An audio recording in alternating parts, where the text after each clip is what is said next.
Now, alright, here we go, you guys. I'm finna take you guys on a little ride. A little ride right there. You see that sign, Clinton, Tennessee? Hold on, let me blow it up.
Alright, I want you guys to ride with me for a little while.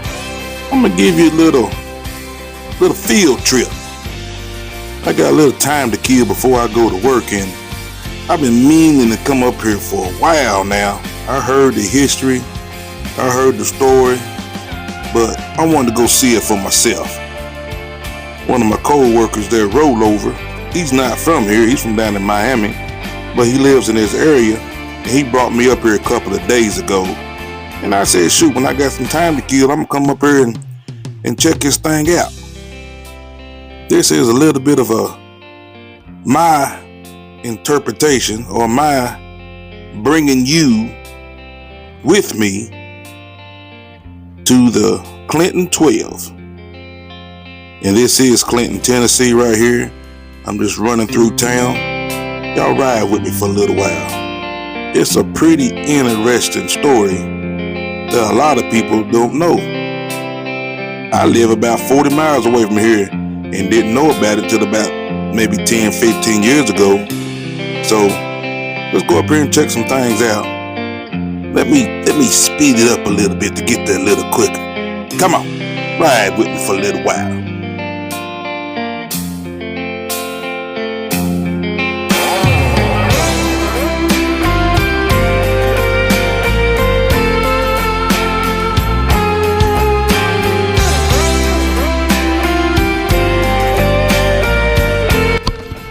Go up there and check out the museum at the Green McAdoo Culture Center. See if they open today. I got a little time to kill before I go to work.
Man, what an awesome job they did with these statues. And that's all 12 of them right there. Just real lifelike and attention to detail, just like in that picture. Right there behind me, the building is the museum. So I'm gonna go check on that, knock on the door and see if they let me in. What do you think? Y'all stick around, check it out, man. It's pretty interesting.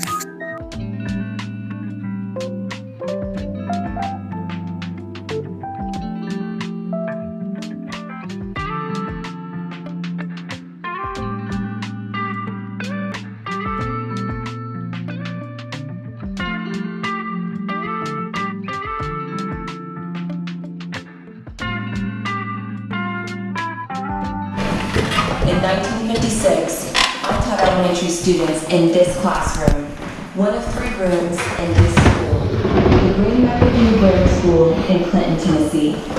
A mill town of 4,000 people, of whom less than 10% were black. If you sat in my classroom in the fall of 1955, you would have been a black student, as this was a segregated grade school in a segregated city, in a segregated county, in a segregated state, in the segregated American South. This enforced separation of whites and blacks at all levels of Southern society was called the law of Jim Crow, and while it wasn't always a law, it was always dehumanizing and always degrading. Its worst aspect was the uncertainty of its application. If you were black, you never knew from town to town, or from time to time, what sort of treatment you would receive, and that was the most frightening thing of all. In 1949, newly graduated 8th graders were taken by bus to Austin High School, a segregated school in Knoxville.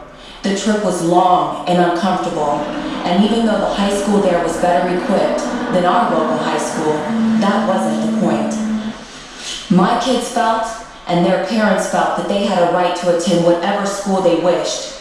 In 1950, almost a full year before the landmark desegregation case of Brown versus the Board of Education of Topeka was filed, the McSwain, Willis, and Dickey families of Clinton filed a lawsuit for their sons and daughters in the United States District Court at Knoxville, charging that the out-of-county arrangement did not meet the separate but equal rule established by the Supreme Court in 1896.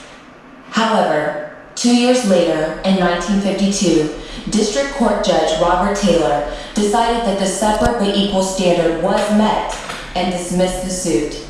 His decision was appealed to the U.S. Circuit Court of Appeals in Cincinnati. On May 17, 1954, the United States Supreme Court ruled in Brown versus the Board of Education of Topeka that separate was inherently unequal and that segregated schools violated the rights of black students under the Equal Protection Clause in the U.S. Constitution.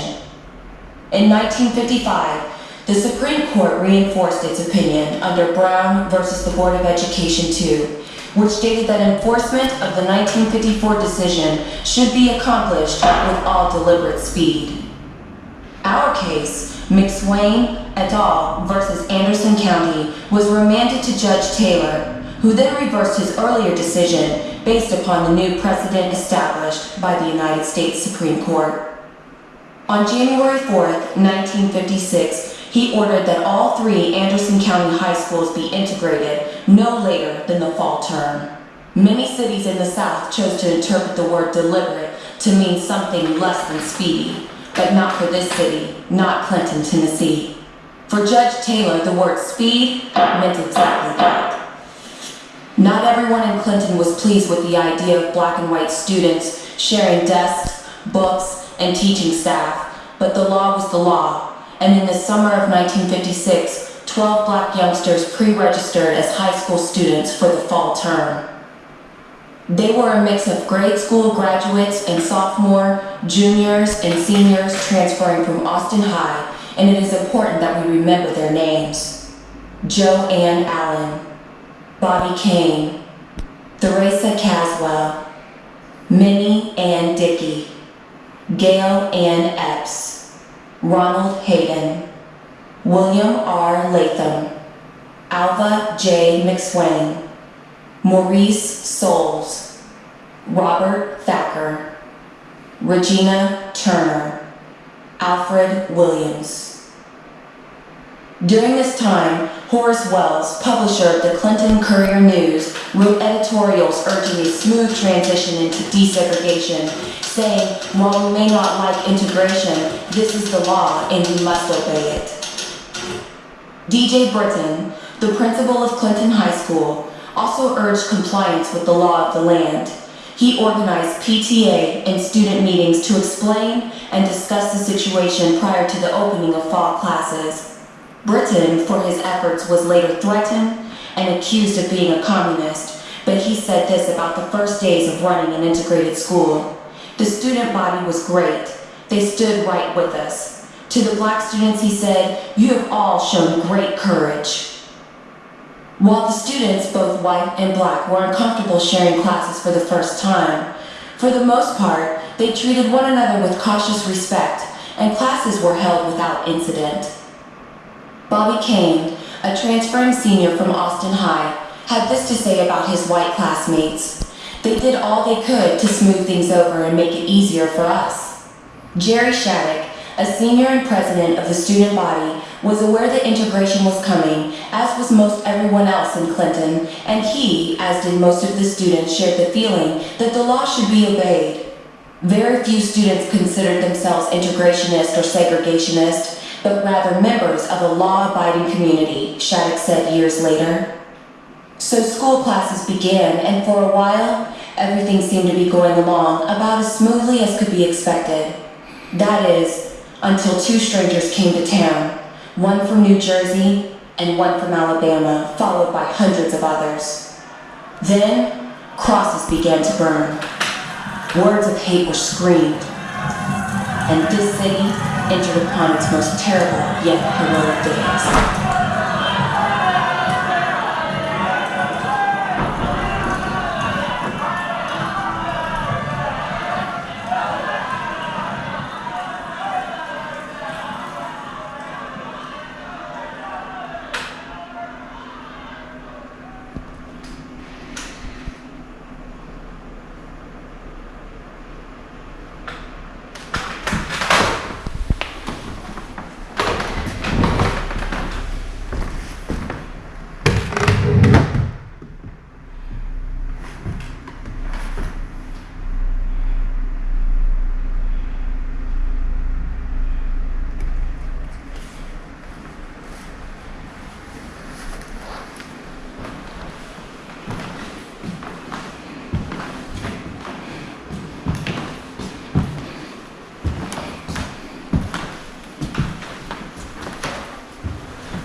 What a nice display here. This is very informational.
Alright, you guys.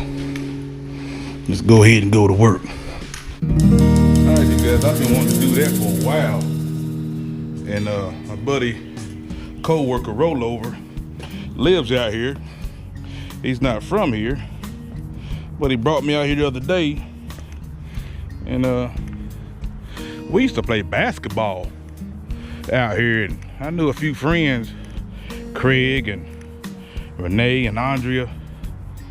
We used to hang out with them up here, but I never knew the history. I never knew the history of this. But yeah.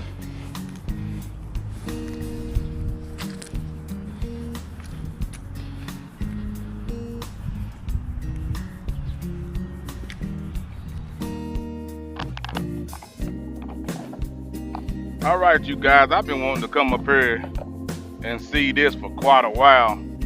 I knew a little bit about the history of it. And man, if anybody want to come see this, let me know. But if I ain't mistaken, this is the first school to be integrated ever. You hear a lot about the Arkansas school, but this was the first. And if I ain't mistaken, I think Oak Ridge was after that, then Arkansas. But yeah, there it is, y'all. We used to come up here and shoot basketball at the Park and Rec, and met Renee, Angela, Craig. Never knew much about the history of it, but I got it now. I remember this old crazy railroad track.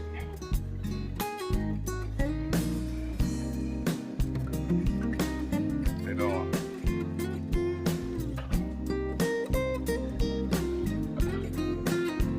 But this is around the corner from my job.